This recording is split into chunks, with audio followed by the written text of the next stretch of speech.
ഇന്നത്തെ ഭാഗവതം ക്ലാസ്സിലേക്ക് എല്ലാ ഭക്തന്മാരെയും വിനയപൂർവ്വം സ്വാഗതം ചെയ്യുന്നു. ഹരേ കൃഷ്ണ. ആദ്യം രാധമാധവ പാടാം. വലിയ ഈണമൊന്നുമില്ല, എങ്കിലും പാടാം. ഹരേ കൃഷ്ണ. ജയ രാധ മാധവ ജയ കുഞ്ച ബിഹാരി, ജയ രാധ മാധവ ജയ കുഞ്ച വിഹാരി, ജയ ഗോപിജന വല്ലഭ ജയ ഗിരിവരധാരി, ജയ യശോദാനന്ദന പ്രജജന രഞ്ജന, യമുനാതിരാവനചാരി. ജയ രാധ മാധവ ജയ കുഞ്ച വിഹാരി, ജയ ഗോപിജന വല്ലഭ ജയ ഗിരിവരധാരി, ജയ യശോദാനന്ദന പ്രജജന രഞ്ജന, ജയ യമുനാതിരാവനചാരി. ഹരേ കൃഷ്ണ കൃഷ്ണ കൃഷ്ണ ഹരേ ഹരേ, ഹരേ രാമ രാമ രാമ ഹരേ ഹരേ. ഹരേ കൃഷ്ണ കൃഷ്ണ കൃഷ്ണ ഹരേ ഹരേ, ഹരേ രാമ രാമ രാമ ഹരേ ഹരേ. ജയ ജയ പ്രഭുപാദ്, ജയ ജയ പ്രഭുപാദ്, ജയ ജയ ഗുരുദേവ്, ജയ ജയ ഗുരുദേവ്, ജയ ജയ ഗുരുദേവ്, ജയ ജയ രാധാ മാധവ്, ജയ ജയ രാധാ മാധവ്. ഓം നമോ ഭഗവതേ വാസുദേവായ, ഓം നമോ ഭഗവതേ വാസുദേവായ, ഓം നമോ ഭഗവതേ വാസുദേവായ. നാരായണം നമസ്കൃത്യ നരം ചൈവ നരോത്തമം ദേവീം സരസ്വതീം വ്യാസം തതോ ജയമുദീരയേത്. നഷ്ടപ്രായേഷു അഭദ്രേഷു നിത്യം ഭാഗവത സേവയാ ഭഗവതി ഉത്തമ ശ്ലോകേ ഭക്തിർഭവതി നൈഷ്ടകീ. മുഖം കരോതി വാചാലം പങ്കും ലംഘയതേ ഗിരിം യത്കൃപാതമഘം വന്ദേ ശ്രീഗുരും ദീനധാരണം പരമാനന്ദമാധവം ശ്രീചൈതന്യമീശ്വരം.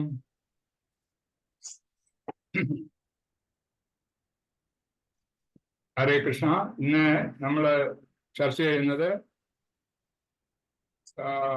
ശ്രീമദ് ഭാഗവതം 2-ാം സ്കന്ധം 8-ാം ശ്ലോകമാണ്.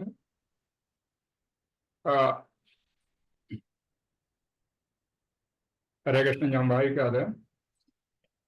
ധർമ്മ സ്വനുഷ്ഠിതാ പുംസാം വിശ്വക്ഷേന കഥാസൂയ മത്പാദയദ്യതീരതിം ശ്രമ ഏവ ഹി കേവലം. ധർമ്മ സ്വനുഷ്ഠിതാ പുംസാം വിശ്വക്ഷേന കഥാസൂയ മത്പാദയദ്യതീരതിം ശ്രമ ഏവ ഹി കേവലം. ഇനി അതിൻ്റെ നമുക്ക്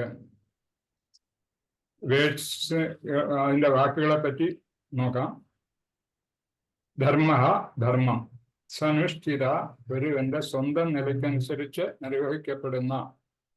പുംസ, മനുഷ്യരാശിയുടെ. വിശ്വക്സേന, പരമ ദിവ്യോത്തമ പുരുഷന്റെ അഥവാ പരിപൂർണാധികാരമുള്ള ഭാഗം. കഥാസു, സന്ദേശങ്ങളിൽ. യത്, എന്താകുന്നു. ന, ഇല്ല. ഉത്പാദയേൻ, നൽകുന്നു. യതി, അപ്രകാരമാകെ. രതി, ആകർഷണം. ശ്രമ, ഉപയോഗശൂന്യമായ പരിശ്രമം. ഏവ, മാത്രം. ഈ, നിശ്ചയമായും. കേവലം, മുഴുവനും. ശില പ്രഭുപാദ് ജയ്. വിവർത്തനവും ഭാവാർത്ഥവും. ഹരേ കൃഷ്ണ. എല്ലാരും കേൾക്കുന്നുണ്ടല്ലോ? ഹരേ കൃഷ്ണ. കേൾക്കാം. ഹരേ കൃഷ്ണ. വിവർത്തനം. പരമദിവ്യോത്തമ പുരുഷന്റെ സന്ദേശങ്ങളെ കുറിച്ചുള്ള ഉചിതമായ അന്വേഷണങ്ങളെ ഉത്തേജിപ്പിക്കാത്തവയാണ് ഒരാൾ അനുഷ്ഠിക്കുന്ന ധർമാനുസൃതമായ കർമ്മങ്ങളെങ്കിൽ അവയൊക്കെ വെറും ഉപയോഗശൂന്യമായ പരിശ്രമങ്ങൾ ആകുന്നു. ഭാവാർത്ഥം. പരമദിവ്യോത്തമ പുരുഷന്റെ ഹരേ കൃഷ്ണ, ക്ഷമിക്കണം, ഭാവാർത്ഥം. മനുഷ്യന്റെ വ്യത്യസ്ത ജീവിത സമ്പ്രദായങ്ങൾക്കനുസരിച്ച് വ്യത്യസ്തങ്ങളായ ധർമ്മങ്ങളാണ് ഉള്ളത്. സ്ഥൂല ഭൗതിക ശരീരത്തിനും മേലെയായി യാതൊന്നും തന്നെ ദർശിക്കാത്ത മൂഢ ഭൗതികവാദിക്ക് ഇന്ദ്രിയങ്ങൾക്ക് അതീതമായി യാതൊന്നും തന്നെ ഇല്ല. അവന്റെ ധർമാനുസൃത കർമ്മങ്ങൾ വിസ്മൃതമായ സ്വാർത്ഥ താല്പര്യങ്ങളാൽ പരിമിതമാണ്. സ്വശരീരത്തിനെ ചുറ്റിപ്പറ്റിയുള്ള സ്വാർത്ഥത സാധാരണ നിന്ദ്യമൃഗങ്ങളിലാണ് ദൃശ്യമാകുന്നത്. കുടുംബം, സംഘടന, സമൂഹം, രാഷ്ട്രം, ലോകം എന്നിവയ്ക്ക് ചുറ്റുമുള്ള കേന്ദ്രങ്ങളിലും മാനവ സമുദായങ്ങളിലും ലജ്ഞാവഹമായ ശാരീരിക സൗഖ്യമെന്ന പൊതുവീക്ഷണത്തിന്റെ അധിക സ്വാർത്ഥത സ്പഷ്ടമായിരിക്കുന്നു. മൂഢഭൗതികവാദികൾക്ക് മേലെയാണ് മാനസിക വിമർശകന്മാർ. അവരുടെ ധർമാനുസൃത കർമ്മങ്ങളിൽ കവിത, രചന, തത്വശാസ്ത്രം അഥവാ ശാരീരിക മാനസിക പരിധികൾക്കുള്ളിലുള്ള അതേ സ്വാർത്ഥത മാത്രം ലക്ഷ്യമാക്കിയുള്ള ചില ഇസങ്ങൾ പ്രചരിപ്പിക്കുന്നു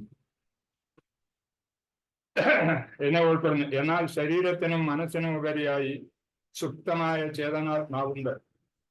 ആ ചേതനാത്മാവിന്റെ അഭാവം മുഴുവൻ ശാരീരിക മാനസിക സ്വാർത്ഥതയെയും അസാധുവാക്കുന്നു. എന്നാൽ അല്പജ്ഞാനികളായവർക്ക് ചേതനാത്മാവിന്റെ ആവശ്യങ്ങളെക്കുറിച്ച് യാതൊരു അറിവുമില്ല.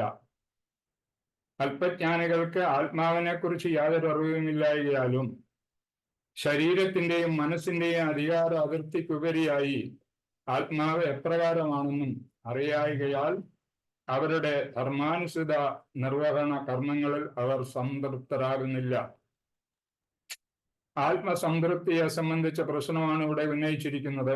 ആത്മാവ് സ്ഥൂല ശരീരത്തിന്റെയും സൂക്ഷ്മ ശരീരത്തിന്റെയും ഊറ്റമായ പ്രധാന ഘടകമാണ്. നിലീനമായ ആത്മാവിന്റെ ആവശ്യകതകളെ പറ്റി മനസ്സിലാക്കാതെ ശരീരത്തിന്റെയും മനസ്സിന്റെയും നേട്ടങ്ങളിൽ മാത്രം ഒരാൾക്ക് സന്തോഷവാനാകാൻ സാധ്യമല്ല. ചേതനാത്മാവിന്റെ വ്യർത്ഥമായ ബാഹ്യ ആവരണം മാത്രമാണ് ശരീരവും മനസ്സും.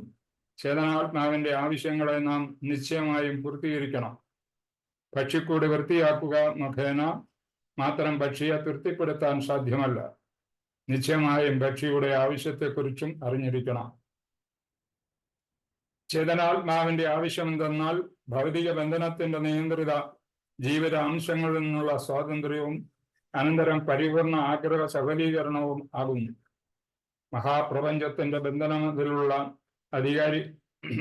ബന്ധനമതിലുകളെ അധികരിക്കാൻ അവൻ ഇച്ഛിക്കുന്നു. സ്വച്ഛപ്രകാശത്തെയും അഥവാ ദീപ്തി ആത്മാവിനെയും ദർശിക്കുവാൻ അവൻ കാക്ഷിക്കുന്നു. എപ്പോൾ പരിപൂർണ ആത്മാവായ പരമദിവ്യോത്തമ പുരുഷനുമായി അവൻ സന്ധിക്കുന്നുവോ അപ്പോൾ ആ പരിപൂർണ സ്വാതന്ത്ര്യം പ്രാപ്തമാകുന്നു. ഏവരിലും വിലീനമായൊരു അഭിനിവേശം ഭഗവാനോടുണ്ട്. സൂക്ഷ്മവും സ്ഥൂലവുമായ പദാർത്ഥങ്ങളോടുള്ള അഭിനിവേശ രൂപേണ സ്ഥൂല ശരീരത്തിലും മനസ്സിലും ആത്മീയ അസ്തിത്വം സ്പഷ്ടമാകുന്നു. ആകയാൽ നാം ഏവരും തങ്ങളുടേതായ ധർമാനുസൃത കർമ്മനിർവഹണത്തിൽ വ്യാപൃതരായാൽ അത് നമ്മുടെ ദിവ്യ അവബോധത്തെ ശ്രീപദത്തിൽ എത്തിക്കും. പരമപുരുഷന്റെ ദിവ്യ കർമ്മ ശ്രവണ കീർത്തനങ്ങളിലൂടെ മാത്രമാണ് അത് സാധിക്കുന്നത്.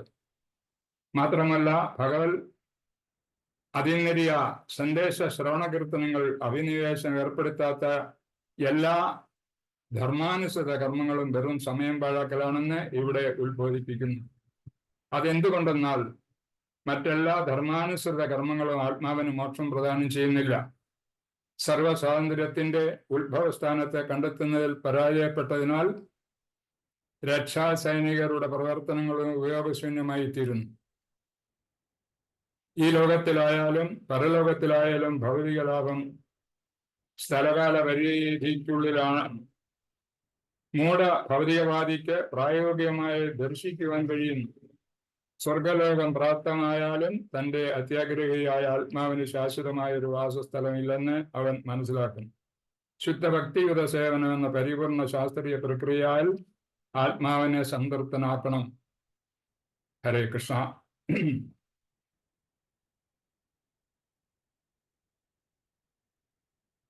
ഓം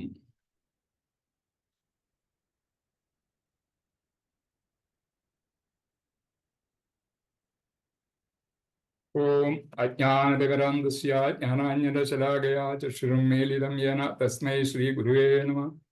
ശ്രീ ചൈതന്യമീശ്വരം ശ്രീ ചൈതന്യമനോവിഷ്ടം സ്ഥാപിതം യേന ഭൂതലേ സ്വയം രൂപകഥാമഹ്യം ദദാതി സ്വപരാധികം വന്ദേഹം ശ്രീഗുരുവും.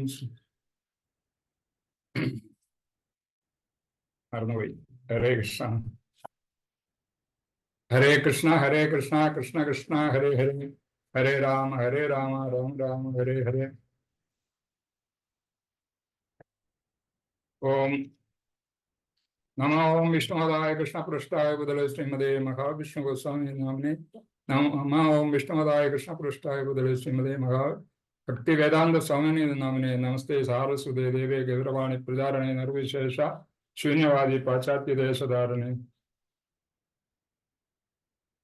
ഈ ശ്ലോകത്തിൽ പറയുന്നത് നമ്മള് പരമദൈവത്വ മനുഷ്യന്റെ സന്ദർശനങ്ങളെ കുറിച്ചുള്ള ഉചിതമായ അന്വേഷണങ്ങളെ ഉത്തേജിപ്പിക്കാത്തതാണ് ഒരാൾ അനുഷ്ഠിക്കുന്ന ധർമാനുസൃതമായ കർമ്മങ്ങൾ എങ്കിൽ അവ പ്രയോജനമില്ലാത്തതാകുന്നു എന്ന് പറയുന്നു.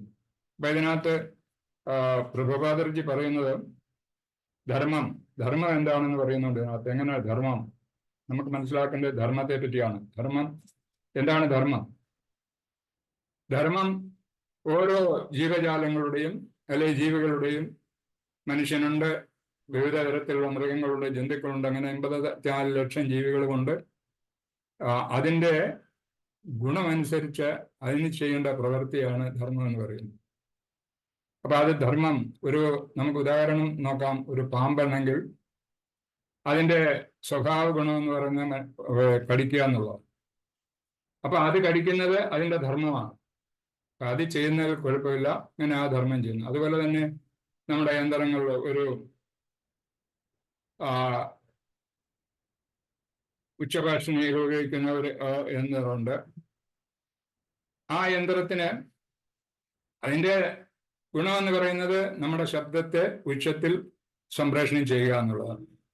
അപ്പൊ അതിൻ്റെ ധർമ്മം എന്ന് പറയുന്നത് ആ ഉച്ചത്തിൽ നമ്മുടെ സൗണ്ടിനെ ശബ്ദമുഖരിതമാക്കുക, അല്ലെങ്കിൽ അതിൻ്റെ സൗണ്ട് കൂട്ടുക. നമ്മളിൽ നിന്നും ഉണ്ടാകുന്ന ശബ്ദം അത് വലിപ്പത്തിലാക്കുക, അല്ലെങ്കിൽ എല്ലാവരും കേൾക്കത്ത വിധത്തിലുള്ള അതാണ് അതിൻ്റെ ധർമ്മം.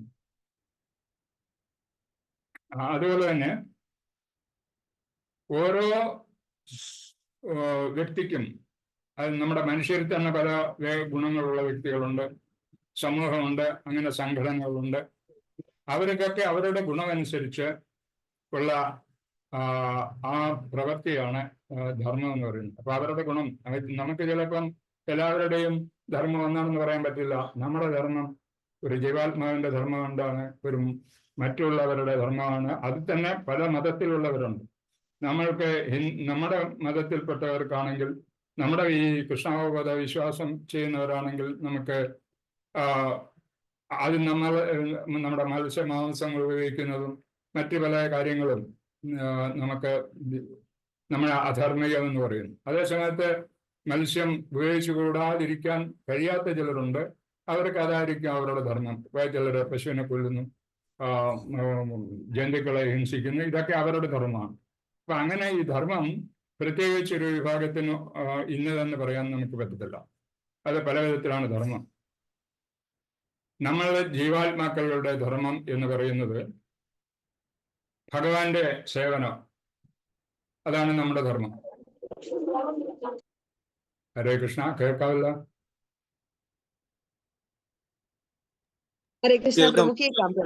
നമ്മൾക്ക് 2 വിധത്തിലുള്ള ശരീരമുണ്ട്.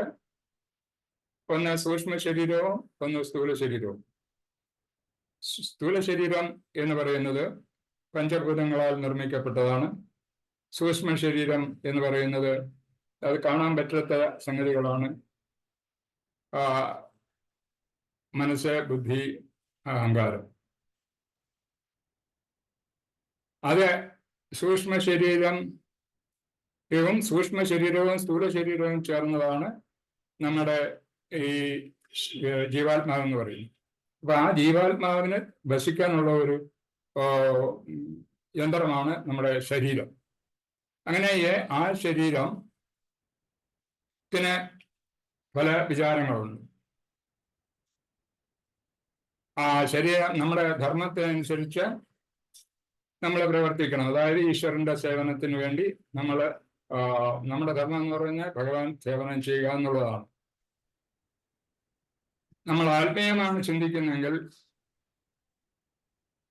നമ്മൾ ഈശ്വര പ്രേമത്തിന് വേണ്ടിയുള്ള കാര്യങ്ങൾ ചെയ്യാൻ നമുക്ക് തോന്നും. അതായത് ബോഡി നമ്മുടെ ശരീര സംബന്ധമായാണ് നമ്മുടെ ചിന്തയെങ്കിൽ അങ്ങനെ നമ്മുടെ ശരീരത്തിന് വേണ്ടുന്ന അല്ലെങ്കിൽ ശരീരവുമായി ബന്ധപ്പെട്ട കാര്യങ്ങളൊക്കെ ചെയ്യുന്നതിനുള്ള താല്പര്യമുണ്ട്. അതായത് ഭൗതികമായ കാര്യങ്ങളൊക്കെ ചെയ്യുന്നതിന് നമുക്ക് താല്പര്യം ഉണ്ടാകും ശാരീരികമായ ബന്ധം ഉപയോഗിച്ചാണ്. പിന്നെ മാനസികമായ ബന്ധം ഉപയോഗിച്ചാണ്. മനസ്സിനെയാണ് നമ്മൾ മനസ്സിലാക്കുന്നതെങ്കിൽ നമ്മുടെ ശരീരം മനസ്സാണെന്ന് വിചാരിക്കുകയാണെങ്കിൽ അത് മാനസികമായിട്ട് നമ്മൾ ചിന്തിക്കുകയാണെങ്കിൽ നമുക്ക് പല വിധത്തിലുള്ള ആഗ്രഹങ്ങൾ ഇങ്ങനെ ഉണ്ടായിക്കൊണ്ടിരിക്കും. കാമം, ഇന്നത് ചെയ്യണം, നമ്മൾ എങ്ങനെ ആയിരിക്കണം, നമ്മുടെ മാനസികമായിട്ട് നമ്മുടെ ലോകത്ത് നടക്കുന്ന ഏത് വിധത്തിൽ നമുക്ക് സൃഷ്ടിക്കാം. മാനസികമായിട്ട് സൃഷ്ടിക്കുന്നത് പല വിധത്തിലുള്ളതുണ്ട്. അങ്ങനെ പല വിധത്തിലുള്ള മോഹങ്ങൾ നമുക്കുണ്ടാകും. അപ്പൊ അങ്ങനെ ശാരീരികമായിട്ടും മാനസികമായിട്ടും ഉള്ള ചിന്തയല്ല നമുക്ക് വേണ്ടത്. നമുക്ക് വേണ്ട ചിന്ത എന്ന് പറയുന്നത് ആത്മീയമായിട്ടുള്ള ചിന്തയാണ് വേണ്ടത്. ആത്മീയമായി ചിന്തിക്കുമ്പോൾ നമുക്ക് ഭഗവാനെ മനസ്സിലാക്കണം.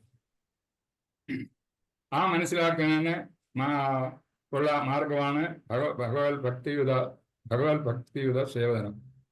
അങ്ങനെ ഭക്തിയുത സേവനത്തിൽ കൂടെ മാത്രമേ നമുക്ക് ഭഗവാനെ മനസ്സിലാക്കാൻ സാധിക്കൂ. അപ്പം ജീവാത്മാവിന്റെ ധർമ്മം എന്ന് പറയുന്നത് കൃഷ്ണനെ സേവിക്കുക എന്നതാണ്.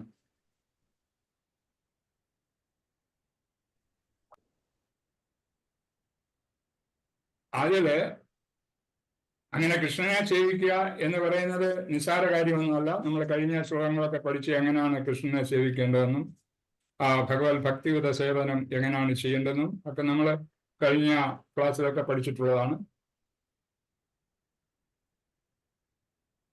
ഭഗവാന്റെ നമ്മുടെ ലക്ഷ്യം ആത്മസാക്ഷാത്കാരമാണ്. അങ്ങനെ ആത്മസാക്ഷാത്കാരം നമ്മൾ ആത്മീയമായി ചിന്തിക്കുമ്പോൾ മാത്രമേ നമുക്ക് ആത്മസാക്ഷാത്കാരം നേടാൻ സാധിക്കൂ. ആത്മസാക്ഷാത്കാരം എങ്ങനെ ഭഗവാനെ പറ്റി അറിയുന്നതിനുള്ള പ്രക്രിയയാണ് ആത്മസാക്ഷാത്കാരം എന്ന് പറയുന്നത്. ഭഗവാനെ അറിയണമെങ്കിൽ 3 വിധത്തിൽ ഭഗവാനെ നമ്മൾ സംശീകരിക്കുന്നു എന്നാണ് പറയുന്നത്. ഒന്ന് ബ്രഹ്മമായിട്ടും പരമാത്മാവായിട്ടും ഭഗവാനായിട്ടും. ബ്രഹ്മം എന്ന് പറയുന്നത് ഭഗവാന്റെ ശരീരത്തിൽ നിന്നും പ്രവഹിക്കുന്ന രശ്മികൾ, തേജസ്സുറ്റ രശ്മികളാണ് ബ്രഹ്മം എന്ന് പറയുന്നത്. അതുപോലെ തന്നെ ആത്മാവ് പരമാത്മാ രൂപത്തിൽ കാണുന്നത് എല്ലാ മനുഷ്യരുടെയും ഹൃദയഭാഗത്ത് അന്തർഭാഗത്ത് സ്ഥിതി ചെയ്യുന്ന പരമാത്മാവും ഈശ്വരന്റെ ഒരു രൂപം തന്നെയാണ്. അതുപോലെ തന്നെ ഭക്തന്മാർ സ്വായത്തമാക്കുന്നതാണ് ആത്മസാക്ഷാത്കാരത്തെ കൂടി നേടുന്നതാണ് ഭഗവാൻ. ആ ഭഗവാന് ഭക്തിയുത സേവനത്തിൽ കൂടെ മാത്രമേ ഭഗവാനെ നമുക്ക് മനസ്സിലാക്കാൻ പറ്റൂ. അങ്ങനെ ഇന്നലെ പറഞ്ഞ് ഭഗവാനെ മനസ്സിലാക്കണമെങ്കിൽ നമുക്ക് ആത്മീയ ഗുരുവിന്റെ അനുഗ്രഹം ഉണ്ടാകണം, ഭഗവാന്റെ അനുഗ്രഹം ഉണ്ടാകണം. ഇതൊക്കെ കൊണ്ട് മാത്രമേ നമുക്ക് ഭക്തിയുത സേവനം ചെയ്യാൻ പറ്റൂ. അങ്ങനെ ഈ ഭക്തന്മാർ തന്നെ ഒരു ഭക്തിയോഗം എന്ന് പറയുന്നത് നമ്മുടെ ആത്മസാക്ഷാത്കാരത്തിന്റെ ഒരു തുടക്കമാണ് ആ ഭക്തിയോഗം. ആ ഭക്തിയോഗത്തിൽ കൂടെ ഭഗവാനെ സംശീകരിക്കണം. അതിനെ ഭക്തന്മാർ പല വിധത്തിലുണ്ട്. അത് 1-ാം തരം ഭക്തൻ എന്ന് പറയുന്നത് ഏതവസരത്തിലും ഭഗവാന്റെ വിചാരം തന്നെ, ഭഗവാനെ തന്നെ ചിന്തിച്ചുകൊണ്ടിരിക്കുന്ന ഭക്തൻ. അദ്ദേഹം മുക്താത്മാവെന്നും പറയും. അങ്ങനെ അത്ര നല്ല ഏറ്റവും ശുദ്ധമായ ഭക്തൻ. ആ ഭക്തൻ ഏത് സ്വരത്തിലും ഭഗവാനെ ശ്രീകൃഷ്ണനെ തന്നെ വിചാരിച്ചുകൊണ്ടിരിക്കും. അതുപോലെ തന്നെ ആ ശ്ലോകം 6:47 ഭഗവത്ഗീതയിൽ പറയുന്നുണ്ട്. യോഗിനാമി സർവേഷാം മദ്ഗതേനാന്തരാത്മന ശ്രദ്ധവാൻ ഭജതേ യോ മാം സമേ യുക്ത തമോമത. ഏത് സമയത്തും ഭഗവാനെ തന്നെ ചിന്തിച്ചുകൊണ്ടിരിക്കുന്ന, ഉണരുമ്പോഴും, അതായത് ഭക്ഷിക്കുമ്പോഴും എല്ലാ സമയത്തും ഭഗവാനെ തന്നെ ചിന്തിച്ചുകൊണ്ടിരിക്കുന്ന ഒരു ഭക്തനാണ് ഉത്തമയോഗി. ആ ഭക്തന്റെ ഗുണമാണ് ഇവിടെ പറഞ്ഞത്, ഭഗവത്ഗീത 6:47 പറഞ്ഞിരിക്കുന്നത്.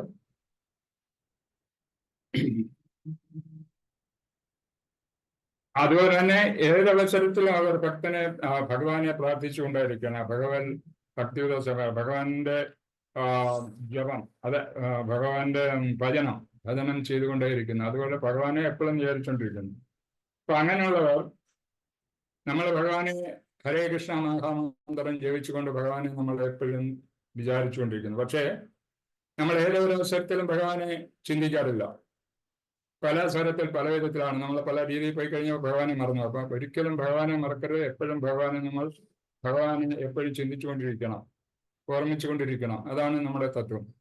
അപ്പൊ അങ്ങനെ ഭഗവത് ഭജനം ഏതൊക്കെയാണ് ഭജനം എന്ന് നമുക്ക് പറയാം. ഭഗവാൻ തന്നെ പറയുന്നുണ്ട്, കീർത്തനം കേൾക്കുന്നത് അതൊരു ഭജനം തന്നെയാണ്. കൃഷ്ണനെ പറ്റി സംസാരിക്കുന്നത്, അത് നമ്മുടെ ഭഗവത്ഗീതയിൽ കൃഷ്ണനെ പറ്റി എപ്പോഴും ചിന്തിച്ചുകൊണ്ടിരിക്കണം എന്നുള്ളൊരു ശ്ലോകം പറയുന്നുണ്ട്. ശ്ലോകം 10:9, 10ാം അധ്യായത്തിൽ 9ാം ശ്ലോകമാണ്. പ്രാണ ബോധയന്ത പരസ്പരം കഥയന്ത ശമാം നിത്യം തുഷന്തീചാരമന്തീജ.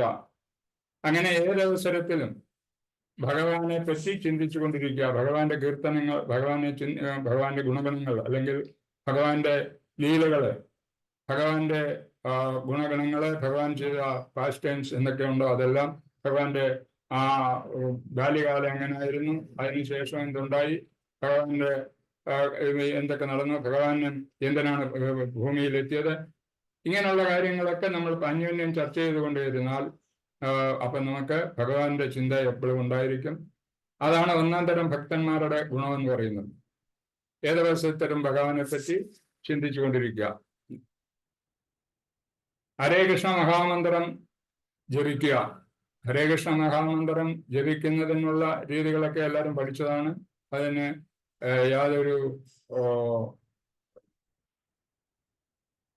തെറ്റുകളുമില്ലാതെ ജപിക്കുന്നതിനെ പറ്റി നമ്മളെല്ലാം പഠിച്ചിട്ടുള്ളതാണ്, ഹരേ കൃഷ്ണ മഹാമന്ത്രം. അപ്പൊ നമ്മളെ എല്ലാവരും കാലത്തും വൈകിട്ടും ഭഗവാന്റെ ഹരേ കൃഷ്ണ മഹാമന്ത്രം ചെയ്യുന്നുണ്ട്. പക്ഷേ ഭഗവാൻ ഇങ്ങനെ ഒന്നാം തരം യോഗിയെ പറ്റി പറയുന്നത്, ആ മഹാമന്ത്രം നമ്മൾ കാലത്തും വൈകിട്ട് ചൊല്ലുന്നുള്ളല്ലോ. പക്ഷെ അവരെ നിരന്തരം അവരുടെ മനസ്സിൽ എപ്പോഴും ഹരേ കൃഷ്ണ മഹാമന്ത്രത്തിന്റെ ആ ഗുണം മുഴങ്ങിക്കൊണ്ടേയിരിക്കും. അതേമാതിരി നമ്മൾ പഠിച്ചിട്ടുണ്ട്, മരിക്കുന്ന സമയത്ത് ഭഗവാന്റെ നാമം ജപിച്ചുകൊണ്ട് പോയാൽ നമുക്ക് നമ്മൾ വിചാരിക്കുന്ന നമ്മൾ പുനർജന്മം അല്ലെങ്കിൽ പുനർജന്മം ഉണ്ടാകുന്ന സമയത്ത് നമുക്ക് അതേ രൂപം ലഭിക്കും എന്നാണ്. പക്ഷെ നമ്മുടെ ലക്ഷ്യം അതല്ല. നമുക്ക് ഭഗവത് ധാമത്തിൽ പോകാനെന്നുള്ള ലക്ഷ്യം. എങ്കിലും നമുക്ക് ഈ ഭഗവത് ധാമത്തിൽ പോകുക എന്നുള്ള ലക്ഷ്യം പെട്ടെന്ന് സാധിക്കാവുന്ന ഒരു കാര്യമല്ല. പല പല ജന്മങ്ങൾ കഴിഞ്ഞെങ്കിൽ മാത്രമേ ഭഗവത് ധാമത്തിലേക്ക് നമുക്ക് പോകാൻ പറ്റൂ. അപ്പൊ അതുകൊണ്ട് നമ്മൾ ഇവിടെ നമുക്ക് പല കഥകൾ അറിയാം. ഇങ്ങനെ മരണസമയത്തെ സംഭവം എന്താണ് സംഭവിക്കുന്നതെന്ന്. മരണസമയത്ത് നമ്മൾ വിചാരിക്കുന്നത് എന്ത് ഭഗവാനെ വിചാരിച്ചുകൊണ്ട് നമ്മൾ മരിക്കുന്നു, ആ ജന്മം കിട്ടണമെന്ന് പറയുന്നു. പക്ഷെ അത് വളരെ പ്രയാസപ്പെട്ട ഒരു സംഗതിയാണ്. നമ്മുടെ മരണസമയത്ത് നമുക്കുണ്ടാകുന്ന ആ പ്രയാസങ്ങളും നമ്മുടെ വേണ്ടപ്പെട്ടവരോട് പിരിഞ്ഞു പോകുന്നതിനുണ്ടാകുന്ന ആ വിഷമവും ഇതൊക്കെ നമ്മളിങ്ങനെ ചിന്തിക്കുമ്പോൾ നമുക്ക് അന്നേരം ഭഗവാനെ പെട്ടെന്നൊന്നും ഓർമ്മിക്കാനോ ഭഗവാനെ ഇങ്ങനെ നമ്മുടെ കാര്യങ്ങൾ പറയാനോ സാധിക്കത്തില്ല. അതിനാണ് നമ്മൾ ഹരേ കൃഷ്ണ മഹാമന്ത്രം എന്നും നിത്യവും പാരായണം ചെയ്യുമെന്ന് പറയുന്നത്. ഇങ്ങനെ വർഷങ്ങളായിട്ട് പാരായണം ചെയ്യുകയാണെങ്കിൽ നമ്മൾ എത്ര സുഖമില്ലാതെ കിടക്കുന്ന സമയത്തായാലും നമുക്കതിനെപ്പറ്റി ഓർമ്മ വരികയും ഭഗവാന്റെ കാര്യങ്ങൾ ഭഗവാനോട് നമുക്ക് റിക്വസ്റ്റ് ചെയ്യാനും പറ്റും. അമ്പലത്തിൽ പ്രാർത്ഥിക്കുന്നതും ഭജനമാണെന്നാണ് പറയുന്നത്. അമ്പലത്തിൽ നമ്മുടെ അർച്ച വിഗ്രഹം പോയി കണ്ടിട്ട് ഭഗവാനെ പ്രാർത്ഥിക്കുക. ജീവാത്മാവിന്റെ ധർമ്മമാണ് ഭക്തിയുത സേവനം. അപ്പൊ ഇങ്ങനെ പല വിധത്തിലുള്ള ഭക്തിയുത സേവനം നമുക്ക് ചെയ്യാവുന്ന കഴിഞ്ഞ ക്ലാസ്സുകളിലൊക്കെ നമ്മൾ പഠിച്ചതാണ്. അപ്പൊ ഇനി ഭഗവാനെ പറ്റി പറയുന്നത്, ഭഗവാൻ അനിർവചനീയനാണ്. ഭഗവാനെ പറ്റി നമുക്കാർക്കും ഒരു വിവരണം നൽകാൻ സാധ്യമല്ല. 1000 നാവുള്ള അനന്തന് പോലും ഭഗവാന്റെ ആ ശ്രേഷ്ഠതകൾ പറഞ്ഞ് ഫലിപ്പിക്കാൻ പറ്റിയില്ല എന്നാണ് പറയുന്നത്. ഭഗവാനും നമ്മളുമായിട്ടുള്ള ബന്ധം എല്ലാവരും പഠിച്ചിട്ടുള്ളതാണ്. ഭഗവാൻ അതിൻ്റെ ഒരു അംശമാണ് നമ്മൾ. അങ്ങനെ ഭഗവാന്റെ അംശമാണ് നമ്മളൊക്കെ തന്നെ. അതുപോലെ തന്നെ ഈ ചരാചരങ്ങളൊക്കെ തന്നെ ഭഗവാന്റെ അംശങ്ങളാണ്. എല്ലാം ഭഗവാന്റെ തന്നെയാണ്. ഈ ലോകത്തിൽ കാണുന്ന സകല വസ്തുക്കളും ഭഗവാന്റെ തന്നെയാണ്. അതുപോലെ തന്നെ ഭഗവാന്റെ നിയന്ത്രണത്തിലുള്ളതും ആണ്. നമുക്ക് ഭഗവാന്റെ ഗുണങ്ങളൊക്കെ നമ്മളിൽ ഉണ്ടെങ്കിലും ശരി, നമ്മൾ ഭഗവാനുമായിട്ട് വളരെ അന്തരമുണ്ട്. ഭഗവാൻ ഒരു വിഭുവാണ്. അതായത് അദ്ദേഹം എന്തുമാത്രം വലിപ്പം, അല്ലെങ്കിൽ അദ്ദേഹത്തിന്റെ ശക്തി, അദ്ദേഹത്തിന്റെ ഒപ്പുലൻസ്, അദ്ദേഹത്തിന്റെ ഗുണങ്ങൾ എന്തൊക്കെയുണ്ടെന്നുള്ളത് നമുക്കറിയാൻ പറ്റത്തില്ല. അതേസമയത്ത് നമുക്കൊരു സ്വല്പം മാത്രം, ഒരല്പം മാത്രമേ നമുക്ക് ഭഗവാന്റെ ഗുണങ്ങൾ നമ്മളുള്ള. അത് തമ്മിലുള്ള വ്യത്യാസം ഒരു കടലിലെ വെള്ളവും അതൊരു ശകലം ഗ്ലാസ്സിലെടുത്താൽ അല്ലെങ്കിൽ ഒരു തുള്ളി വെള്ളമായിട്ടുള്ള ബന്ധം എങ്ങനെ നമുക്കറിയാമല്ലോ. അതേമാതിരിയാണ്. ഗുണത്തിൽ ഒന്നായിരിക്കും, പക്ഷേ ഭഗവാൻ എത്രയോ അനിർവചനീയനാണ്. പക്ഷേ നമ്മുടെ ആത്മാക്കൾ ചെറുതാണ്, ഒരു അണു തന്നെ. അതുപോലെ ഭഗവാൻ ഏകനാണ്, നിത്യനാണ്, ചൈതന്യമാണ്. അതേസമയം ഭഗവാൻ ഒരാളെ ഉള്ളു, ഒരു വ്യക്തിയെ ഉള്ളു. ഭഗവാൻ ഒരു വ്യക്തി മാത്രമാണ്. നമ്മുടെ ജീവാത്മാവ് എന്ന് പറയുന്ന കോടി കണക്കിനുണ്ട്. അപ്പൊ ഈ കോടി കണക്കിനുള്ള ജീവാത്മാക്കൾക്കും പല ലീഡർമാരുണ്ട്. അതായത് നേതൃത്വം വഹിക്കുന്ന ലീഡർമാർ. അതേസമയത്തും ഭഗവാന് അങ്ങനെ ഒരു ലീഡർ ഇല്ല. എല്ലാ ലീഡർമാരുടെയും ലീഡറാണ് ഭഗവാൻ.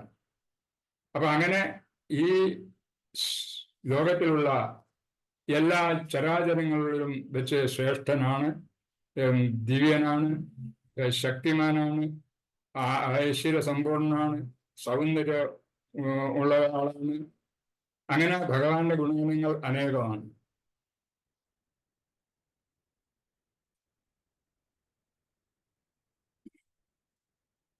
അതുകൊണ്ട് സുപ്രീം ലീഡർ എന്ന് പറയുന്നുണ്ട് ഭഗവാന്. അതിന് ഒരു ശ്ലോകം നമ്മുടെ ഭഗവത്ഗീതയിലുണ്ട്. ശ്ലോകം 7, അതായത് 7-ാം അധ്യായത്തിലെ 7-ാം ശ്ലോകം. കിഞ്ചിദസ്തി ധനഞ്ജയ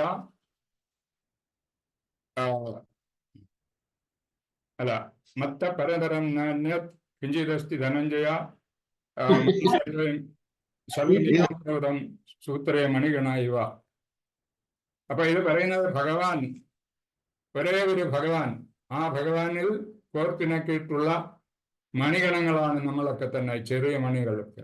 അപ്പൊ ഭഗവാൻ നമ്മളുമായിട്ടുള്ള ആ വ്യത്യാസം അവിടെ കാണുന്നുണ്ട്.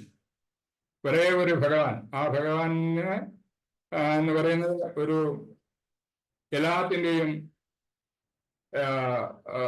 നേതൃത്വമാണ്. അപ്പൊ അദ്ദേഹത്തിന്റെ ഒരു മാലയിൽ എങ്ങനെ ചെറിയ മണികൾ കുലുക്കിപ്പെട്ടിട്ടുണ്ടോ അതേമാതിരിയാണ് നമ്മളൊക്കെ ജീവാത്മാക്കൾ എന്നാണ് പറയുന്നത്. അപ്പൊ ഏറ്റവും ശ്രേഷ്ഠൻ ആണ് ഭഗവാൻ. അതുപോലെ തന്നെ സ്നേഹസമ്പന്നനും ആണ്. അദ്ദേഹത്തിന്റെ കൃപയുള്ളതുകൊണ്ടാണ് നമുക്ക് ഈ ഭൗതിക ലോകത്തിൽ നിന്നും തിരിച്ചു പോകാൻ പറ്റുന്നതും. ഏതോ കാരണവശാലാണ് നമ്മുടെ സ്വാർത്ഥത കൊണ്ട് നമ്മൾ പ്രത്യേകിച്ച് ജീവിക്കണം എന്നുള്ള ഒരു ആഗ്രഹം നമുക്കുണ്ടായി. ആ ആഗ്രഹത്തിന്റെ പശ്ചാത്തലത്തിലാണ് നമ്മൾ ഈ ഭൗതിക ലോകത്തിൽ വന്നത്. നമ്മളെ സുരക്ഷിക്കുന്നതിന് വേണ്ടിയാണ് ഭഗവാൻ ഈ ഭൗതിക ലോകവും ഉണ്ടാക്കിയത്. അപ്പൊ ഇവിടെ വന്നിട്ട് നമ്മളൊക്കെ അനുഭവപ്പെടുമ്പം ഈ ഭൗതിക ലോകം ഒരു ജയിലാണെന്ന് പറയുന്നുണ്ട്. ആ ജയിലിൽ നമ്മൾ വസിക്കുമ്പോൾ നമുക്കുണ്ടാകുന്ന പ്രയാസങ്ങളും ബദ്ധപ്പാടുകളും എത്രയെന്ന് നമുക്കിപ്പോൾ തിരിച്ചറിയാൻ സാധിക്കുന്നു. അതേസമയത്ത് നമ്മൾ വരച്ചുകൊണ്ടിരുന്ന ഭഗവാന്റെ കൂടെ തന്നെയാണ്. അന്ന് നമ്മൾ എല്ലാ സുഖ സൗകര്യങ്ങളും അനുഭവിച്ച് ഭഗവാന്റെ കൂടെ വളരെ ശ്രേഷ്ഠമായിട്ട് നടന്ന് നമുക്കുണ്ടായ ചില തെറ്റിദ്ധാരണ അല്ലെങ്കിൽ ഈ മോഹഭംഗം അല്ലെങ്കിൽ നമ്മളെ അത്യാഗ്രഹം ഭഗവാനിൽ നിന്ന് ഒന്നുകൂടെ വലുതാകാൻ വേണ്ടിയിട്ടോ എന്തിനോ നമ്മളെ കൊണ്ടായ ആ പ്രയാസം കൊണ്ടാണ്, ആ ഒരു മോഹം കൊണ്ടാണ് നമ്മൾ ഈ ലോകത്തിൽ വന്നത്. എന്നിട്ടും ഭഗവാൻ ഉപേക്ഷിച്ചില്ല. ഭഗവാൻ നമുക്ക് വേണ്ടുന്ന എല്ലാ സൗകര്യങ്ങളും ഈ ഭൗതിക ലോകത്ത് സൃഷ്ടിച്ചു തരികയുണ്ടായി. അപ്പൊ അവിടെയും നമ്മളിങ്ങനെ ജീവിക്കുന്നുണ്ട്. ആ ജീവിതം നടക്കുന്ന സമയത്ത് ഭഗവാൻ ഭക്തിയുത സേവനം ചെയ്യുകയാണെങ്കിൽ നമുക്ക് പിന്നെയും ഭഗവാന്റെ അടുത്തേക്ക് പോകാൻ സാധിക്കും. അതിന് ഭഗവാൻ എപ്പോഴും തൽപരനായിരിക്കുന്നുണ്ട്, നമ്മളെ തിരിച്ച് അവിടെ എത്തിക്കുന്നതിന് വേണ്ടി.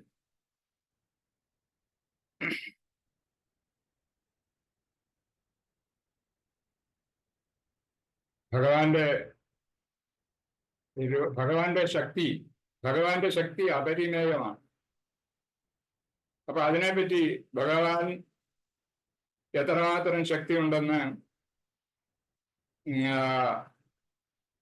തെളിയിപ്പിക്കുന്നതിന് വേണ്ടി, അത് മനസ്സിലാക്കാൻ വേണ്ടി നമ്മളെ ചൈതന്യ മഹാപ്രഭു സനാതന ഗോസ്വാമിക്ക് ഒരു കഥ പറഞ്ഞു കൊടുക്കുന്നുണ്ട്. അദ്ദേഹത്തിന്റെ ഭഗവാന്റെ വ്യാപ്തി അല്ലെങ്കിൽ ഭഗവാന് എന്തുമാത്രം ശക്തിയുണ്ട് എന്നുള്ള ആ വിവരം ബോധ്യപ്പെടുത്താൻ വേണ്ടി ഭഗവാൻ ചൈതന്യ മഹാപ്രഭു സനാതന ഗോസ്വാമിക്ക് ഒരു കഥ പറഞ്ഞു കൊടുക്കുന്നു. സനാതന ഗോസ്വാമിയെ പറ്റി എല്ലാവർക്കും അറിയാമല്ലോ. ഭഗവാന്റെ ശിഷ്യനായിരുന്നെന്നും അദ്ദേഹത്തിന്റെ പൂർവ്വചരിത്രങ്ങളൊക്കെ നമുക്കറിയാം. അല്ലെങ്കിൽ എല്ലാവരും പഠിച്ചിട്ടുണ്ട്, അല്ലെങ്കിൽ പഠിക്കണം. സനാതന ഗോസ്വാമിക്ക് അദ്ദേഹം ശിക്ഷണം ചെയ്യുന്ന സമയത്ത്, അതായത് ചൈതന്യ മഹാപ്രഭു ശിക്ഷണം കൊടുക്കുന്ന സമയത്ത് അദ്ദേഹം ഭഗവാന്റെ മഹാത്മ്യാലെ ഭഗവാന്റെ എത്രമാത്രം ഭഗവാന്റെ ആ ശക്തി ഉണ്ടെന്നറിയാൻ വേണ്ടി ഒരു കഥ പറഞ്ഞു കൊടുക്കുന്നുണ്ട്. ആ കഥ ഇങ്ങനെയാണ്. നമ്മുടെ ബ്രഹ്മാവിനെ എല്ലാവർക്കും അറിയാമല്ലോ. നമ്മുടെ ഒരു മണ്ഡലത്തിൽ ഒരു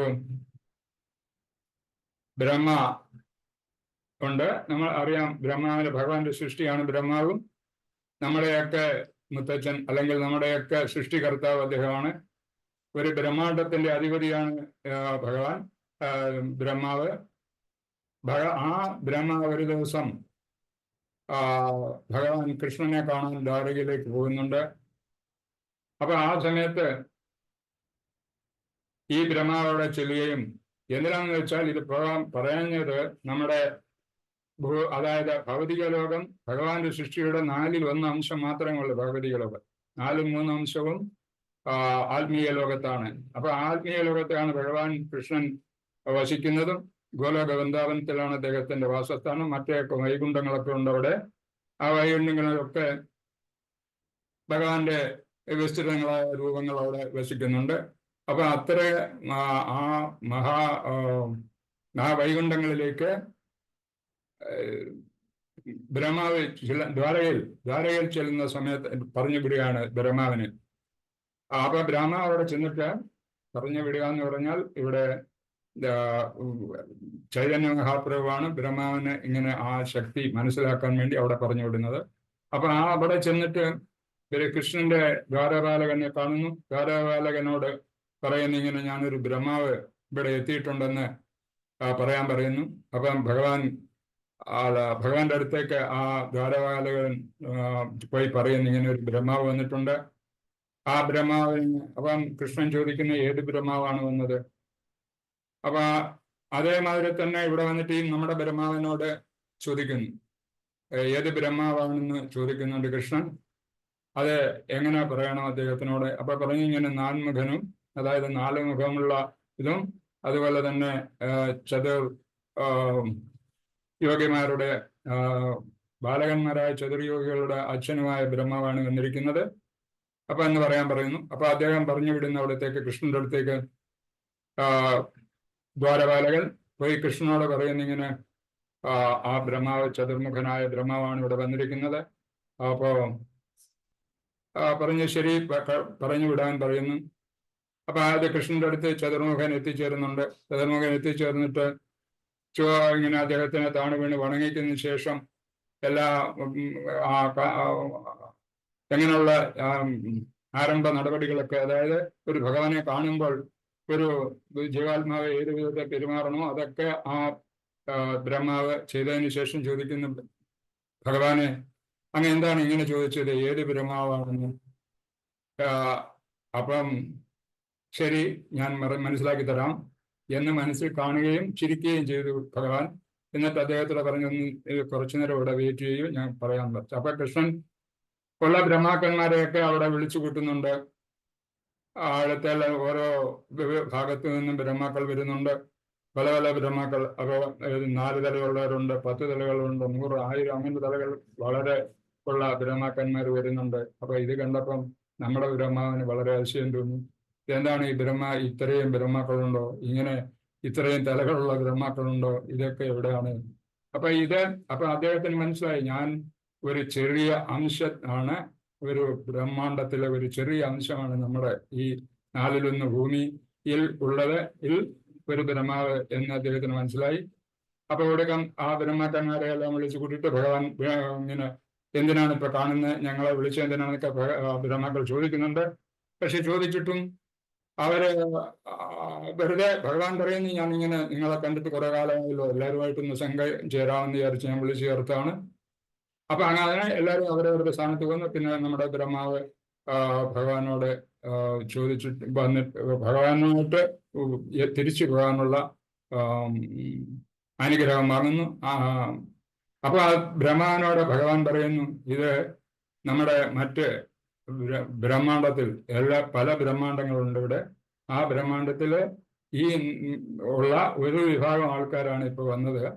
അപ്പൊ നമ്മുടെ ബ്രഹ്മാണ്ടം എന്ന് പറയുന്നത് എത്രമാത്രം വലുതാണെന്നും അത് എന്താണ് ഇങ്ങനെ ബ്രഹ്മാക്കൾക്ക് എങ്ങനെ വ്യത്യാസം വന്നു എന്നുള്ളതിനെ പറ്റി പറയുന്നുണ്ട്.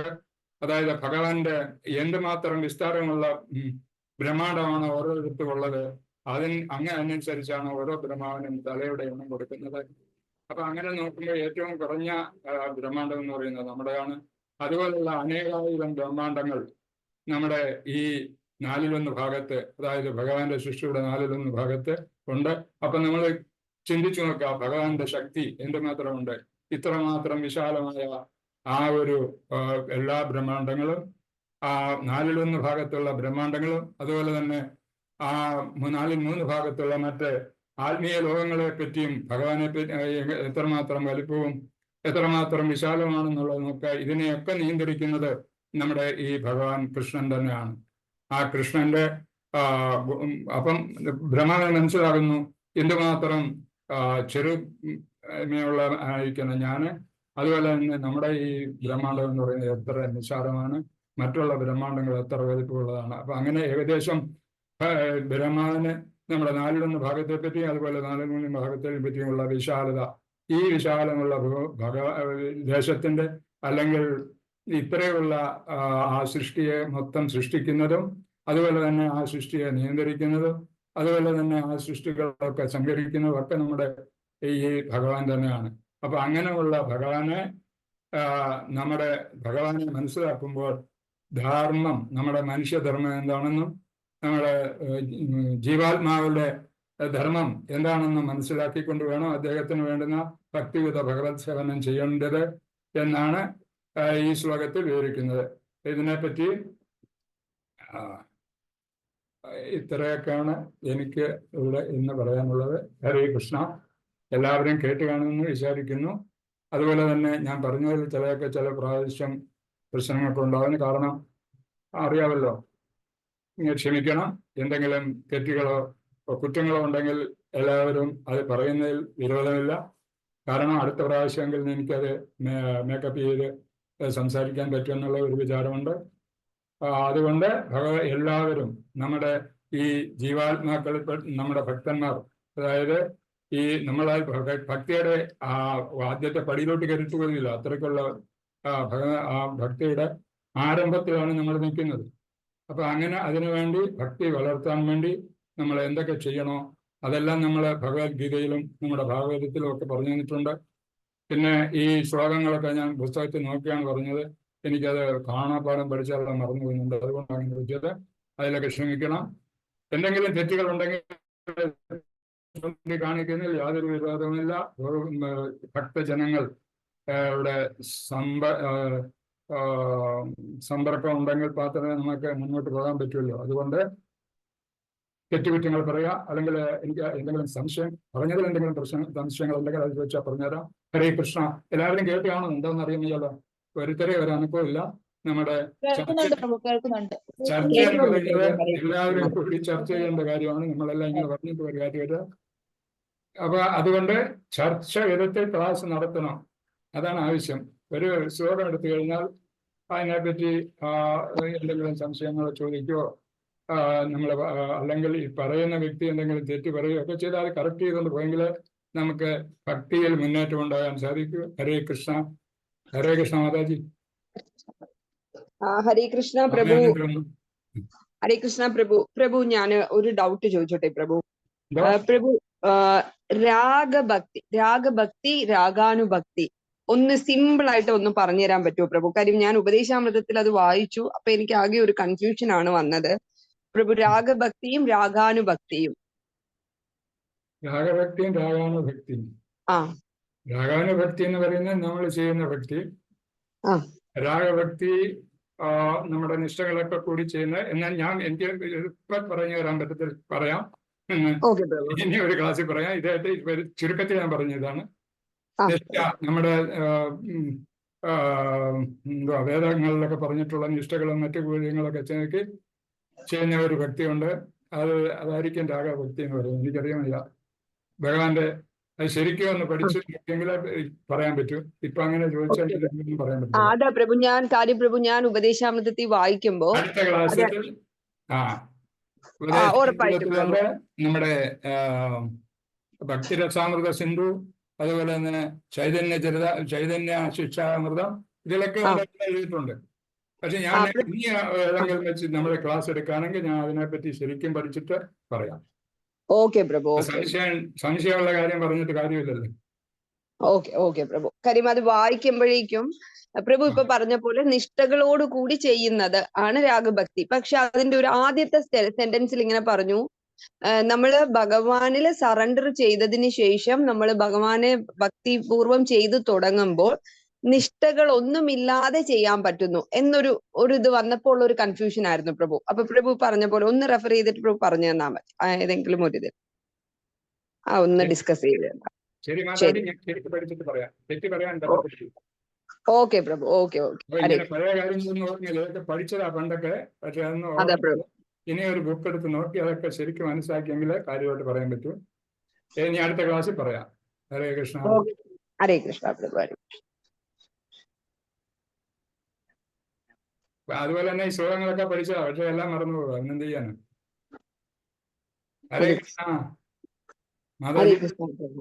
പ്രഭു കേട്ടോ.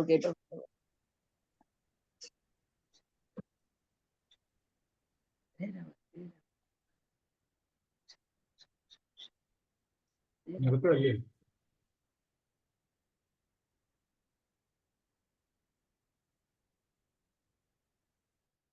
8:45 വരെ അല്ലേ മാതാജി? അതെ പ്രഭു, അതെ. അതൊന്നും പറയുന്നല്ലോ. പിന്നെ കഥാമൃതം ഇല്ലയോ?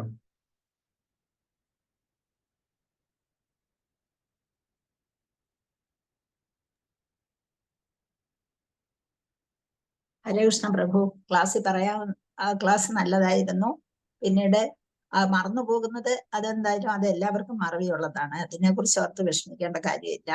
ശ്ലോകങ്ങളൊക്കെ എല്ലാവരും അത് ആ സമയത്ത് ചിലപ്പം വന്നെന്നിരിക്കത്തില്ല, അതുകൊണ്ടാണ് മറന്നു പോകുന്നത്. അത് സാരമില്ലാത്തൊരു കാര്യമാണ്. പിന്നെ പോയിന്റ്സ് എല്ലാം നോക്കി അതിനെക്കുറിച്ച് വിശദീകരിച്ചു. ക്ലാസ്സിന് പ്രശ്നമൊന്നും ഉണ്ടായില്ല. ഹരേ കൃഷ്ണ. ഹരേ കൃഷ്ണ. ഹരേ കൃഷ്ണ പ്രഭു, വളരെ നല്ല ക്ലാസ് ആയിരുന്നു പ്രഭു. പ്രഭുവിന്റെ പേരെന്തുവാ? എന്റെ പേര് പരമാനന്ദ് പ്രഭു. പരമാനന്ദ് കൃഷ്ണദാസ്. കണ്ടിട്ടില്ല. ഫോട്ടോ കാണിക്കാവോ?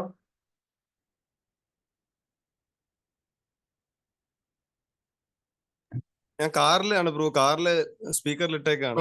ശരി. ഡ്രൈവിംഗ് ആണ്. ഹരേ കൃഷ്ണ. അല്ല, ഞാൻ കണ്ടിട്ടുണ്ടോ എന്ന് അറിയാൻ വേണ്ടിയാ ചോദിച്ചു. ഹരേ കൃഷ്ണ. പേരറിയത്തില്ലല്ലോ. നമുക്ക് രഥയാത്രയ്ക്ക് വരുമ്പോ കാണാം പ്രഭു. എന്താ? രഥയാത്രയ്ക്ക് അടുത്ത മാസം രഥയാത്രയല്ലേ, രഥയാത്രയ്ക്ക് വരുമ്പോ കാണാം പ്രഭു. അല്ല, അതിനു മുമ്പ് ഞാൻ വന്നിട്ടുണ്ട് അവിടെ തിരുവനന്തപുരത്ത് ഓക്കെ. അമ്പലത്തിലൊക്കെ വന്നിട്ടുണ്ട്. ഹരേ കൃഷ്ണ. ഹരേ കൃഷ്ണ.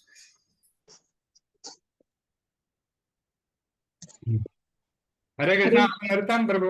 നിർത്താം പ്രഭു, നിർത്താം. ഹരേ കൃഷ്ണ, ഹരേ കൃഷ്ണ. താങ്ക് യു പ്രഭു, താങ്ക് യു. ഹരേ കൃഷ്ണ. കഥാമത്തെ പ്രഭു Thank you, ഒന്നില്ല, പ്രഭു. ഹരേ കൃഷ്ണ. നമുക്ക് ഒന്ന് നിർത്താം. ഹരേ കൃഷ്ണ. താങ്ക് യു പ്രഭു. ഹരേ കൃഷ്ണ.